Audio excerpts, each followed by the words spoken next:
Hello, everybody.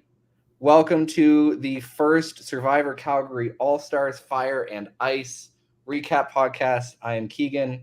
I look very similar to a player on this season, but I promise I'm not him. Uh, and joining us, we have my fire making buddy from season 2. We got Krish coming back. He's going to be our unbiased commentator. He doesn't know what happens on the season, and so he's going to be able to give us some good feedback on what the players are doing. How you doing, Krish? I'm good, man. How are you? Good. How did you like that first episode? Oh, it was exciting. I started taking notes, trying to be organized, and I kind of got a little distracted by the actual episode. So we'll see how this goes. Yeah. So for those unaware, general format is basically just going to be, we're going to go through the episode chronologically, sort of discuss some talking points, and then we're going to bring on Evan. We're also going to have generally the people who exited on an episode in the future. But for this episode, we have Evan to talk about what happened in that sort of long discussion, the sort of set off of strategy for this season. And it's already looking decently complicated and dense. Let's start off at the beginning. We got Cam icing me. We got a bunch of welcome mats and welcome confessionals and intro confessionals. We had the announcement that Robin and Malone are together across seasons. What were some highlights from the welcome mat and the intro confessionals for you, Krish? Firstly, I have to say that I feel really bad for Willow for missing the Barbie premiere. It's a great movie, and I hope that she got to see it at least a few times in the theater afterwards. We went the Monday after Survivor. Oh, perfect. So I can confirm that Willow did see the Barbie premiere in a reasonable time frame after the weekend happened. Yeah. I'm also happy to see that it looks like Justine might know what show she's on this time. Mm-hmm. We had the Love Island music playing at some point too, so things are still up there. But honestly, I'm here for the twists. And we had, what did you think of Robin and Malone being like this threatening pair that they're together now? I'm really interested to see how many people on the cast actually know. From what I understand, basically everybody knew going into the season because, like, at that point it was not a secret, and like people were talking about it. Oh, okay. I think they're in a little bit of trouble if they both make the merge. The two-headed Hydra of Robin and Malone might not be. One of them's in trouble, and the other one might be able to make it pretty far. But that is definitely, like, we're going to talk about threats a lot today, and that's definitely one of the ones that people can very much push in front of them. This is an easy pair of very threatening players already. We also got our tribe divisions. What did you think of how the Yeti and the Phoenix tribe were split up, and generally how the tribe split worked out? I think it's pretty interesting. I honestly I think that they're like pretty even tribes when it comes to skills. Some I don't know, man. I've watched one episode. I have no idea what to expect. But like everyone's back for a reason, and I'm excited to see what they all bring. Yeah, there might have been a little bit of imbalance on this first challenge, which was Idle Hands, which was Timothy's 6'6" lanky frame going up against the tallest person from Yeti, and he just sort of reached over and knocked over the pylon. The slow-mo edition was a nice touch. Were there any other highlights for the pairs that went off against Idle Hands against each other here? My internet actually cut out for like about most of the challenge. Okay. So I can't really comment. Sorry.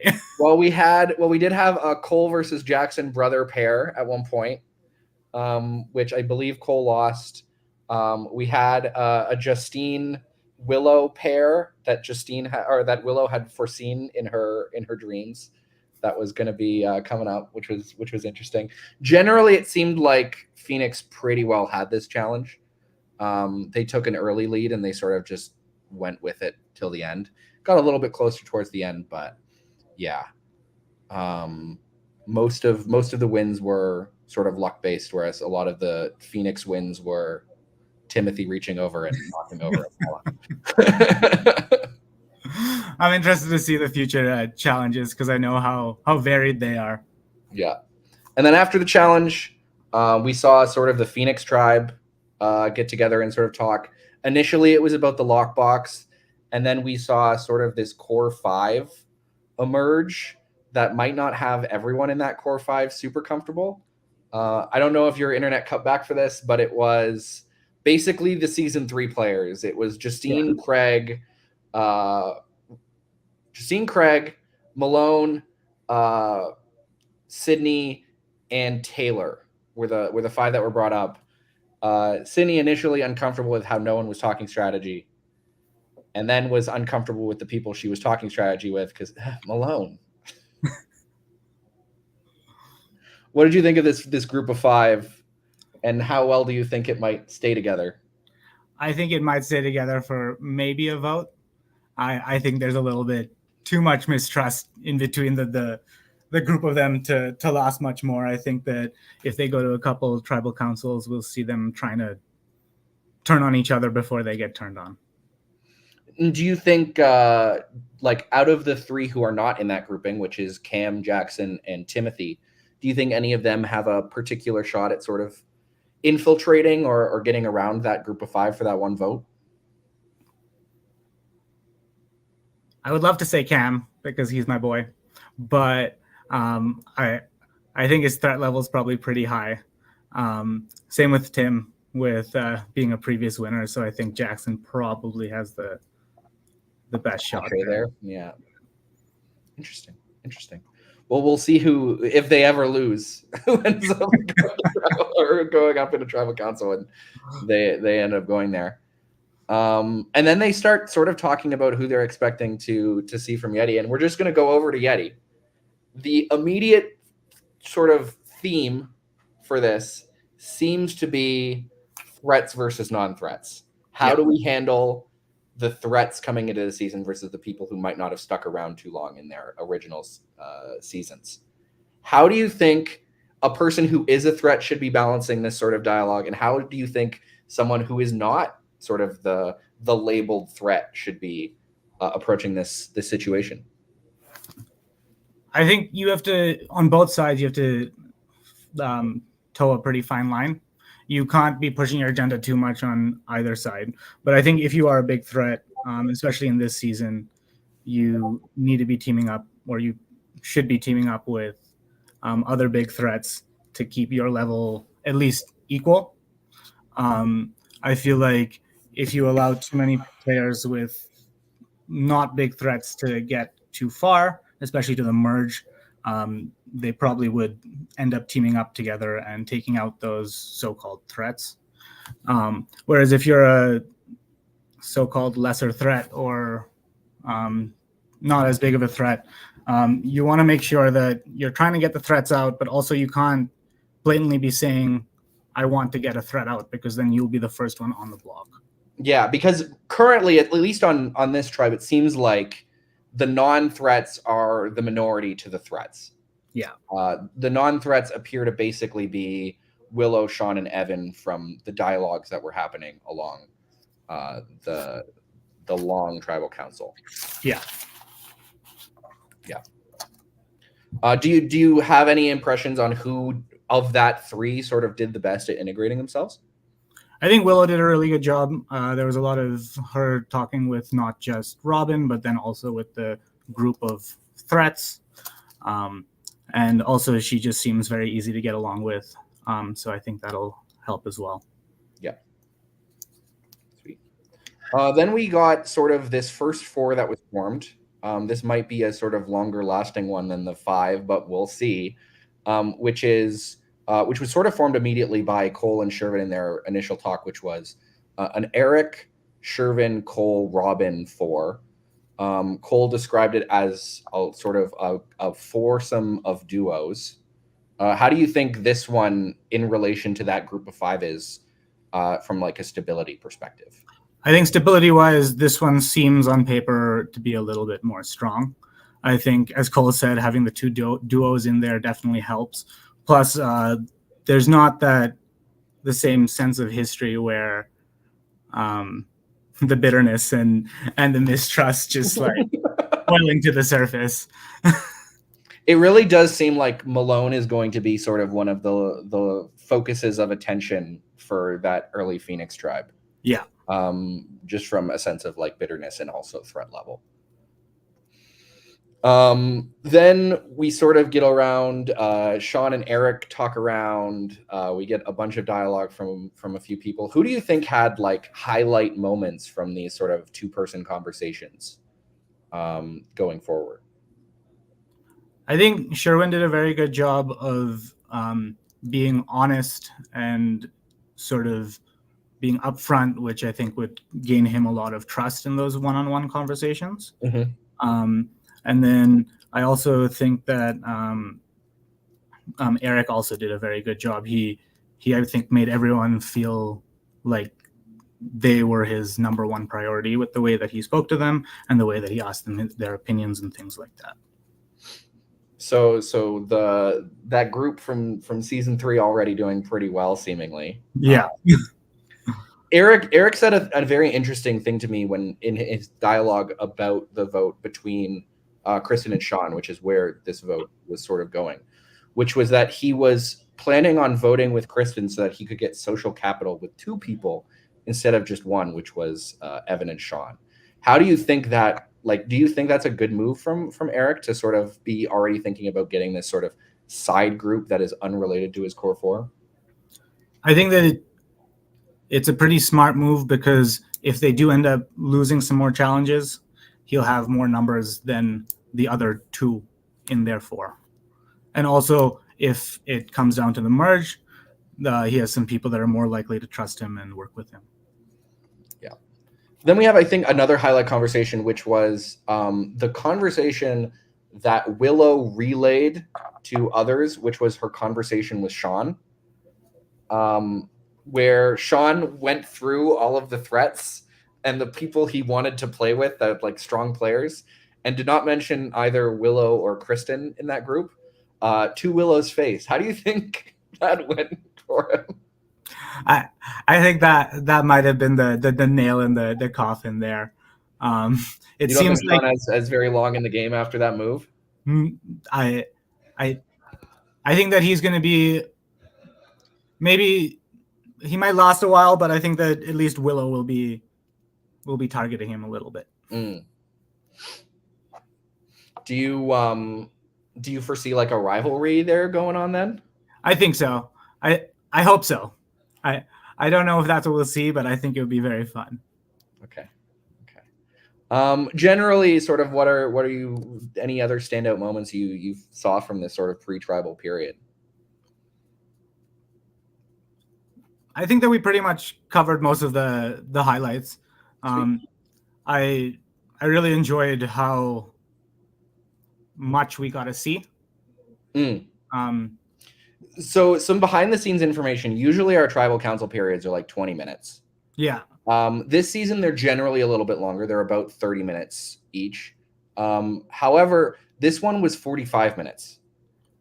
We gave them quite a long time for their first tribal council for everybody to get acquainted with one another. And I think it shows with how much happened in that period, where we went from like a Sean Evan thing to a Kristen Willow thing to a Kristen versus Sean thing with Kristen as the decoy vote, but not actually.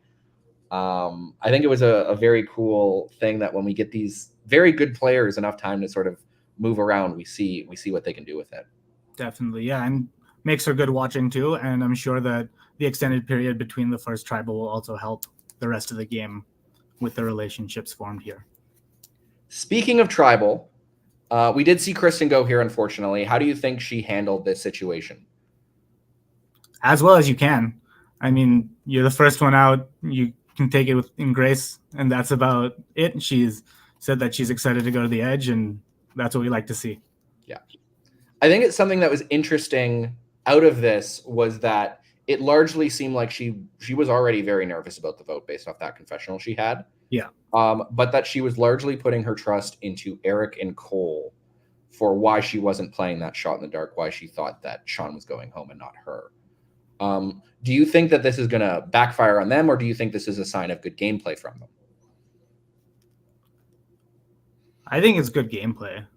I mean, with the shot in the dark, you have to, unfortunately, be a little more deceitful to get your way and to accomplish what you need. and I think that Kristen seems like a pretty big game player, so I think she'll understand the motivation behind it. The other thing in that tribal council, which is a little bit sort of alarm raising, was that the vote was not unanimous on Kristen. There were 2 votes for Sean. Beyond that, I believe 4 votes for no, 6 votes for Kristen and 2 votes for Sean. Who do you think that other vote is? And how do you think that's going to affect the next tribal or the next cycle for them? I think they showed the other vote was Willow. Okay. Well, I knew, and I didn't know if the episode showed that. But how do you think it's going to go for Willow that she voted for Sean and not Kristen here? I think it might be a little bit of trouble because she didn't go with the group. We'll see what happens, but I think that she might be in a little bit of hot water after that. Sweet. Well, we do have a guest today. If there's anything else you want to say about the episode, Chris. Unless that vote was actually strategy in case a shot in the dark was played. So that she's ensuring that Sean goes. Yeah, but I think that'll only be able to be pulled off if she discussed that with the group before. With the group, and she certainly didn't discuss that with Sean. No. So we might already be seeing that rivalry amp up a little bit here. Anything else you want to say about the episode before we bring in our guest Sean today, or Evan? Sorry, today. Nah, I'm looking forward to the next one. Sweet. Well, we are bringing in Evan today. Evan, how are you? Good. Good. How are you guys? Oh, there we go. You guys hear me okay? No. Oh, okay. Sorry, I've been getting a little bit of my internet. Am I quiet? You're a little bit delayed. Like we see you talk and then the audio comes in later.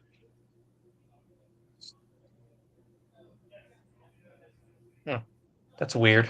Sorry, guys. All good. My computer's been having some issues today, so apologies for that. Do you want to try just rejoining? Yeah. All right, I'm excited. That was awesome. Oh yeah, sure. To get back into sync, yeah. Okay, we will have Evan here in a second. Here, we just have some minor technical difficulty here. Yeah. Any expectations for episode 2? I'm really pulling for a Yeti immunity win. You want to see what happens with Phoenix when they go to Tribal? Yeah, I'm really interested to see what happens there. Are you foreseeing a Yeti immunity win? Yeah, let's do it. You heard it here first. Sweet. Well, our member from Yeti, Evan, welcome back. Hey guys, am I any better now? A little bit. Hear me all right, we can try it. We can see how it goes. Yeah, sorry guys. All good. Evan, you get into this tribal council period where you're meeting a bunch of people survivor-wise who you've never met before. What was your sort of immediate thought process of what you needed to do with this new group of people? Yeah, though honestly, it was really quite tough meeting all these new people, and just because I don't think I'd played with any of them before, really. Like maybe Robin was on the other tribe in my season, but other than that, everyone was new from season 3 or season 1. So it was definitely a little tougher coming into that, knowing that a lot of these people had played together and they had relationships already. So that was a little intimidating for sure. And it seemed like, whether it was from your own gameplay or not, you got put into sort of a duo with Sean, who was in relatively similar circumstances to you. Was this something you were happy about, something you were a little bit skeptical about being sort of put into this group immediately?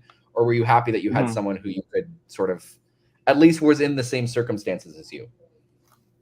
Yeah, no, for sure. You're 100% right. I think Sean felt the exact same way as me, where he came in without relationships that kind of naturally brought us together a bit.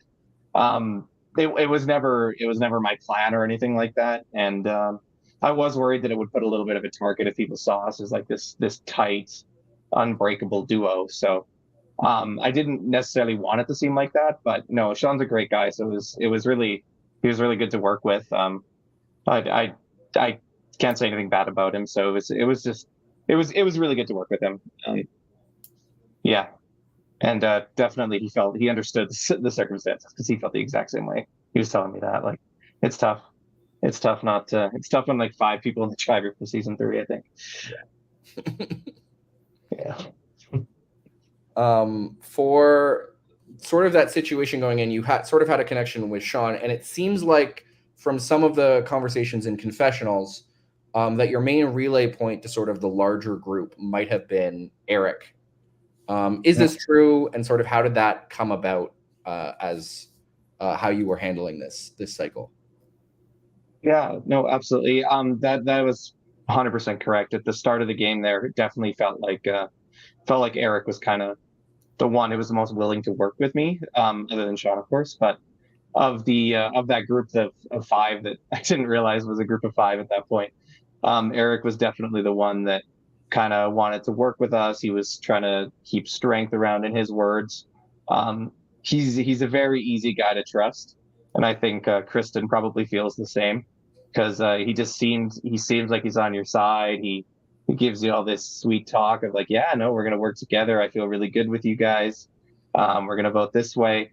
I gotta say, like seeing it from that perspective, he played a really good episode of basically making everyone feel like his friend, and he was absolutely the one that reached out to us for sure. Chris, do you have any questions for Evan here? No, sorry. Okay. Yeah, no worries. I can't say I played a particularly exciting episode that time. It's mostly just not me really, and feeling very inadequate next to Tim when you're playing a challenge against him. I do have Anyone had a chance there. I do have one. Oh, sorry. Go for it. Yeah, go ahead. I do have one final question before we sort of get to player of the episode here with Krish and let you get off. Yeah. What? I lost it. 1 second. What was sort of the reaction immediately following the tribal council before you even talked to anybody about seeing that extra Sean vote? Yeah, it was kind of scary at first because I think it was 2 Kristen votes and then 2 Sean votes. I was like, oh no, me and Sean we're done here. But I guess it showed that Willow was pretty close with Kristen, I think. The comment that Kristen made about it being in case of a shot in the dark, I'm not honestly sure if that's what Willow was thinking. If it was, that was really smart. But I got the impression that those 2 were quite close, and that the kind of the episode was almost a me and Sean duo against Kristen and Willow, and who the other 4 wanted to keep. And that's kind of how it felt. So it wasn't an overwhelming surprise because I knew right away that it was probably Willow because her and Kristen they seemed close. Yeah, that's kind of how it felt at the moment. But when the second vote gets read, it's never a good feeling. Well, thank you, Evan, for joining us for this first episode of Survivor Calgary All-Stars. Absolutely. That was awesome to watch, and I can't wait till the next episode. Thank you very much. We're going to get back to player of the episode now. Absolutely. Yeah, see you guys. Okay, Krish, we have a tradition here, which is that the person who doesn't know what's going on in the game, at least like future sight of the game, picks out a player of the episode.